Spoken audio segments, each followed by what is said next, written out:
Andrew Gash here with Audioholics. We have now reviewed 3 AirPlay speakers. Well, actually make that 2 speakers. This is the third one. It's the iHome iW2. Now, it's closer in looks to the Gear4 AirZone, but functionally closer to the Logitech UE Air Speaker. Now, here's what I mean. The iW2 has a similar appearance to the AirZone, rounded sides, slightly smaller dimensions. However, it lacks a display and uses an app, iHome Connect, to set up the speaker to your network. Now, that means you don't have to fuss around with using top controls or configuring your wireless network or password on the device. We just do that with the app. We like it. We also like the fact that the iW2 works with 4 iHome apps to bring you alarm functions, internet radio, even custom EQs if you want them. Now, on top of the unit, you do have hard buttons for power, volume, and playback controls, which work when you connect your supported iPhone or iPod via USB. Now, 2 separate buttons also control whether you will feed the iW2 via an AirPlay source or the rear-mounted USB port. On the back, you've got connections for power, Ethernet, and the aforementioned USB jack. iHome even gives you an 1/8-inch aux input so you can use the iW2 with literally any audio source.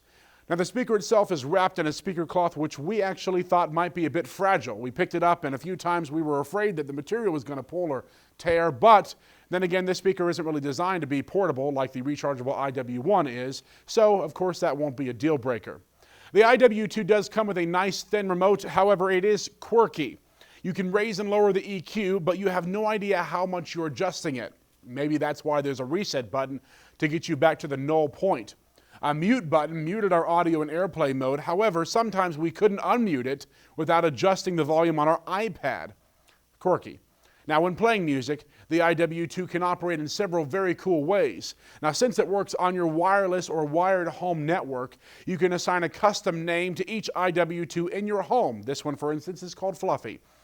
Don't ask questions. Then you can control which one gets your music. And this way you can achieve a whole home audio system, except that AirPlay is limited to 1 speaker at a time, or is it?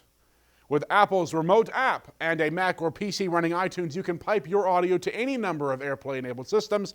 Now, we had our music running on the iW2, a pair of Audio Engine 5 Plus speakers, and through our referenced and on AV receiver on a pair of RBH Sound SI760R Signature Series speakers.